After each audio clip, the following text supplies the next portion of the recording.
Halfway through Can't Help Falling in Love, Elvis stopped. The microphone hung in the air. The crowd at the Mid-South Coliseum in Memphis fell silent. In the front row, a man in a soot-stained jacket clutched a crumpled fire helmet. Hours earlier, he'd carried 2 children out of a burning house. Stories like this remind us music can heal in ways nothing else can. Stick with me, because by the end of this night, Elvis would give him something no one in that arena would forget. The first thing Elvis noticed wasn't the flash of a camera. It was the smell faint, but cutting through the perfume and popcorn, smoke. The Mid-South Coliseum in Memphis. Mid-70s. Stage lights burned white, heat pressing down through layers of sequined fabric.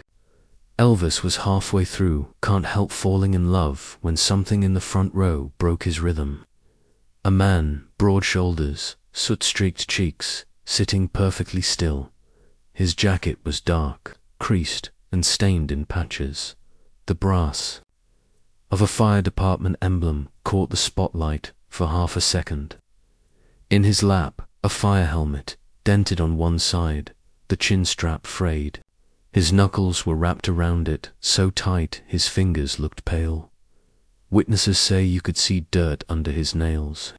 And that faint haze in the air wasn't from the stage fog machines. It came in with him. Elvis kept singing, but his eyes locked on the man. He'd performed in front of presidents, soldiers, even movie stars, but something in this firefighter's stillness drew him closer. The man's gaze wasn't on the king. It was somewhere far away, maybe in a smoke-filled hallway, maybe on the faces of the 2 children he'd pulled from a second-floor window only hours earlier. According to reports, the rescue had been chaotic, flames curling out the windows, neighbors screaming. He'd gone in twice, once for each child. The second time, the floor had creaked under his boots, soft from heat. He made it out with seconds to spare. Then, without changing clothes or even washing his face, he'd come here. Ticket stub still in his pocket. Elvis shifted the microphone to his left hand. His right hand dropped to his side, then rose slowly in a small signal, subtle enough that the band might have thought it was just part of the show. But the next moment, he did something he almost never did mid-song. He stopped singing. The piano faltered for half a bar before the players recovered, looping the chords, unsure. The crowd's chatter softened into ripples of curiosity. The firefighter blinked, as if realizing the focus was suddenly on him. Elvis tilted his head, scanning him up and down, reading the story without words. From the stands, a teenage girl whispered, "Is he okay?" A man 2 rows back lifted his camera. The sound of the shutter was loud in the hush. Elvis took 2 slow steps toward the lip of the stage, eyes never leaving the man. A roadie moved toward him from the wings, maybe thinking something was wrong. But Elvis, without looking away, raised one palm in a steadying gesture. The drummer, unsure, glanced toward the musical director. The bass kept a quiet thrum under the silence. Then Elvis spoke, his voice low but carrying through the PA. "Hold it." The band froze. 18,000 people leaned forward at once. Cliffhanger, Elvis stood there, mic in hand, looking straight at the man in the soot-stained jacket, and took 1 step down from the stage. Spotlights swung down like searchlights. Elvis was moving, not toward the center mic, but toward the front row. The Mid-South Coliseum crowd sensed it instantly. A shift in the air. The low hum of amplifiers was the only sound as Elvis stepped toward the staircase built into the stage lip. His white suit caught the light in flashes, each rhinestone a tiny flare. Security stirred. 2 guards started. Forward from stage left, scanning the audience for trouble. Elvis shook his head once, small but firm. They stopped. He took the 3 narrow steps down, the boards creaking under his boots. For a moment, the only motion in the arena was the slow sweep of the spotlights, catching particles of dust in their beams. In the front row, the firefighter stood halfway, unsure if he should rise completely. His helmet was still in his hands, balanced like it might roll away if he moved too fast. Elvis reached the floor, close enough now to see the ash in the man's hair.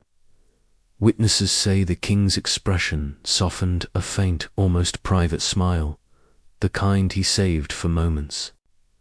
Off script, he leaned forward slightly, voice low but amplified just enough. "I heard what you did tonight." The firefighter's throat moved like he was about to answer, but no words came. His grip on the helmet tightened. Under the harsh lights, his eyes shone. Sweat or tears, impossible to tell. "What's your name?" Elvis asked. The man swallowed. "Hard Tom," he said, barely above a whisper. Cameras flashed, the old bulb, kind, with that crackle of burning filament. A woman in the 3rd row pressed her hands to her face. Someone in the balcony called out, "We love you, Tom," and the crowd answered with a quick cheer before falling quiet again. Elvis nodded once, still holding the man's gaze. Then, in a tone halfway between invitation and command, he said, "Sing with me." Tom's brow furrowed. Maybe he thought he'd misheard. Elvis repeated it, a little louder this time. From the stage, the band leader caught the cue. Fingers lifted from keys. Sticks hovered above drums. Then the first warm, familiar chords of The Wonder of You rolled out over the crowd. But Elvis didn't turn back to the stage. He stayed right there, almost toe-to-toe with the firefighter. The mic tilted toward him. The crowd erupted for a beat applause. Whistles then hushed again, like they didn't want to break whatever this was becoming. Tom looked at the microphone, then at Elvis. His lips parted, then closed again. Elvis gave him a slow nod. That small push only someone with a lifetime on stage knows how to give. Overhead, the spotlight dimmed just slightly, softening the edges of the scene. It didn't feel like a concert anymore. It felt like the rest of the arena had melted away, leaving only 2 men, one who'd faced fire hours earlier, and one who'd built a life on facing crowds. The first notes of the song swelled, but Elvis didn't look at the audience, or even at the band. His eyes stayed on Tom, waiting for him to sing. The first lyric hung in the air like a question. Tom's lips moved, but no sound came. Elvis didn't rush him. He kept the microphone close, his other hand resting lightly on Tom's shoulder. A quiet anchor in a sea of eyes and lights. Then it happened. A single, shaky note left Tom's throat. Low, uncertain, but real. Elvis's mouth curved into the faintest smile, and he came in on the next line. Velvet and steady. The crowd drew in, leaning forward as if proximity would make the moment last longer. It wasn't the booming, rehearsed voice they'd paid to hear. It was something smaller, raw, human. Tom's baritone wavered through the first half of the verse, then caught. His shoulders straightened, his breathing matched the rhythm. The helmet that had been clutched like a shield now rested. In Elvis's hand, fingers curled protectively over its brim. From the cheap seats in the back, people squinted to make out the details. Witnesses later said, the band seemed to instinctively pull back, the bass a little softer, the drums brushing lighter against the snare, so the arena could catch every word. "You give me strength." The line rolled out, not from a legend, but from a man whose day had been defined by danger, smoke, and 2 small lives. A wave of sound began in the balcony, quiet at first, then growing. Audience members singing along, not to fill space, but to join in. By the chorus, thousands of voices were carrying the melody. The walls seemed to hum with it. Tom glanced sideways at Elvis, as if to ask, "Is this really happening?" Elvis just kept singing, his eyes fixed, silently urging him forward. A little girl in the front row, maybe 7 years old, covered her mouth with both hands. Her mother pulled her close, whispering something. Later, she would say her daughter had been one of the children pulled from the burning house. The song's bridge hit, and something shifted. Tom's voice, no longer tentative, rose to meet Elvis's. It wasn't perfect. There were cracks and breaths where notes should be, but the imperfections made it stronger. Camera bulbs flared, catching the shine of sweat along Elvis's jawline, the ash streak still visible in Tom's hair. The white scarf looped loosely in Elvis's other hand. As the final chorus rang out, Elvis lifted the scarf and, without breaking the rhythm, draped it over Tom's shoulders. The gesture drew another wave of applause, but Elvis wasn't done. Instead of stepping back toward the stage, he leaned in, lips near Tom's ear. The music played on, but whatever he said was just for Tom. The firefighter's head dipped slightly, like someone trying to take in something they're not sure they deserve to hear. But Elvis wasn't finished. He had one more surprise in that scarf pocket. Tom's free hand rose, instinctively touching the scarf, feeling the soft fabric still warm from the singer's neck. The final chord echoed, a clean, ringing sound under the hush that followed. No one moved for a heartbeat. Then applause rolled over the arena like a wave, starting in the balcony and crashing down to the floor seats. Tom stood still, eyes lowered as if bracing against the force of it. Elvis stepped back toward the stage stairs, pausing at the bottom. With the scarf still around Tom's shoulders, Elvis turned back, one hand raised, motioning for Tom to follow him toward the wings. Backstage lights glowed amber as Elvis steered Tom toward the curtain. The arena still roared behind them. Elvis kept a hand between Tom's shoulders. It was steady, like a guide rail. The scarf hung loose. The helmet was back in Tom's grip, the dent bright under the bulbs. A stagehand offered water. Tom shook his head. He looked stunned, like the world had gone suddenly quiet. Back there, according to several witnesses, Elvis leaned close and spoke soft enough to blend with the hum of amps. "You went in twice," he said. "You brought 2 babies home." He paused. "You don't sit in row 15 after that." Tom tried to laugh. It came out like a long-held breath. "I just did my job," he said. Elvis touched the helmet with 2 fingers, almost a blessing. "Your job is why they're breathing," he said. "My job is to make sure you know that." Out in the bowl, the band vamped, keeping energy alive. A drumstick ticked the rim. Guitar strings shimmered in a loop. The crowd was restless, but not angry. They knew something different was happening, and they wanted in. A security chief leaned in. Elvis waved him off with a small flick of the wrist. Then he turned Tom so they both faced the darkness beyond the curtain sea of faces, 1,000 tiny lights. "Stand with me a second," Elvis said. "Let them thank you." They stepped out to the edge again. The first cheer hit like heat. It rolled and rose, then steadied. Elvis lifted Tom's hand, the one not holding the helmet, and the cheer climbed higher. People in the balcony stood. Ushers clapped from the aisles. A bouquet tumbled short, scattering petals. Elvis took the microphone. His voice was warm, not grand. "Ladies and gentlemen," he said, "this man carried 2 children out of a burning house tonight. He didn't push it. He let the line sit there."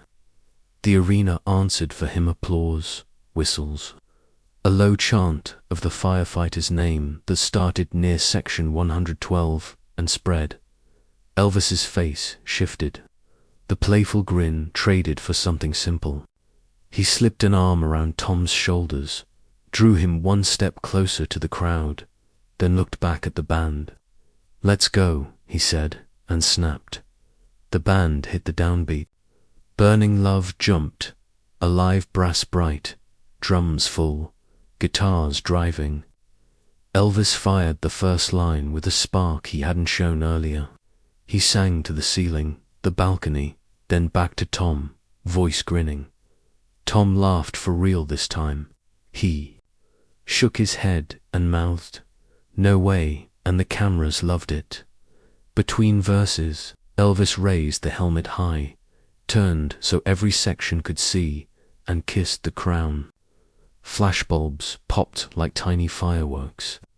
The image would run the next morning in more than one paper. It would become the frame everybody remembered. What happened the next week would turn this into a worldwide story. The song burned out on a final hit. Elvis squeezed Tom's shoulder and guided him toward the wings. "We're not done," he said quietly. "I meant what I said. You won't sit in row 15 again." Cut to a grainy, black and white photo. A weathered package on a Memphis porch. No return address, only a handwritten name.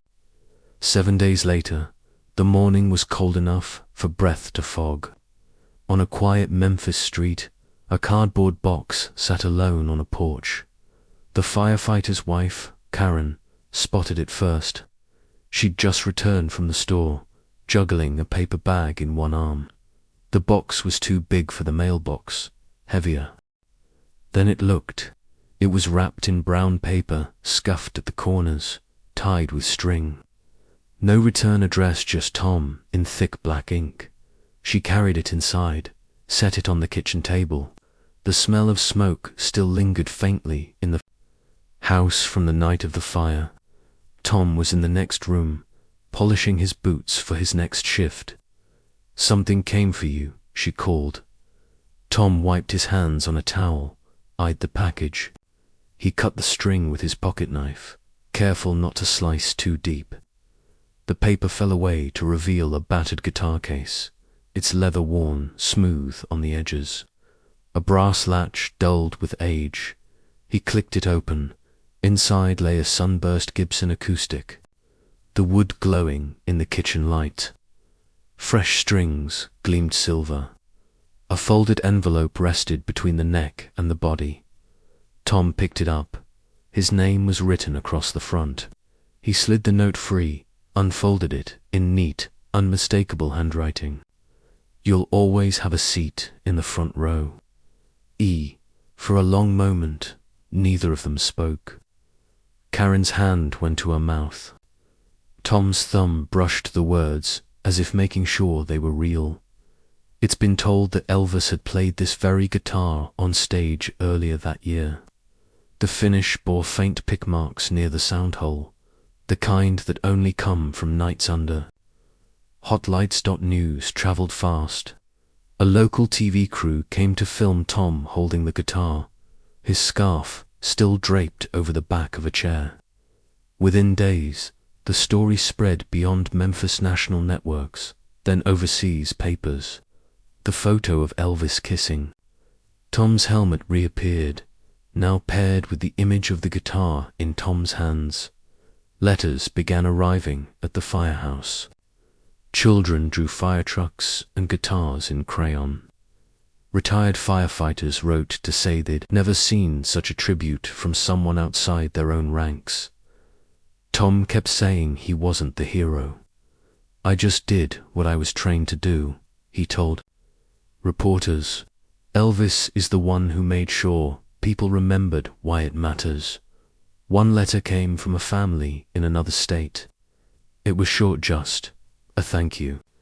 Inside was a photo of two kids, both smiling, both alive, because someone, somewhere, had once gone back inside for them.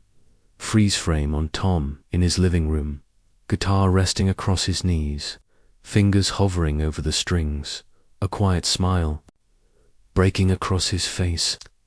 Months later, the truth about the guitar came out. A collector who had worked with Elvis's tour crew recognized the wear pattern near the sound hole. He pulled old photographs from that year's concerts. Same guitar, same sunburst finish, same small chip in the binding by the 12th fret. It wasn't just any guitar. Elvis had played it on stage for thousands, in cities from Vegas to Nashville. It had been in his hands during Love Me Tender and Suspicious Minds, and now it was in Tom's living room. When asked why he gave away something so personal, Elvis reportedly shrugged and said, "Some things don't belong in a case. They belong where they'll be remembered." For Tom, it wasn't about owning something valuable. It was about what it stood for.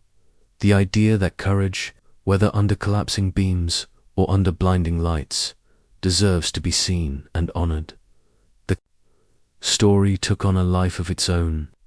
Newspapers framed it as the night the king crowned a firefighter. Late-night hosts mentioned it in their monologues.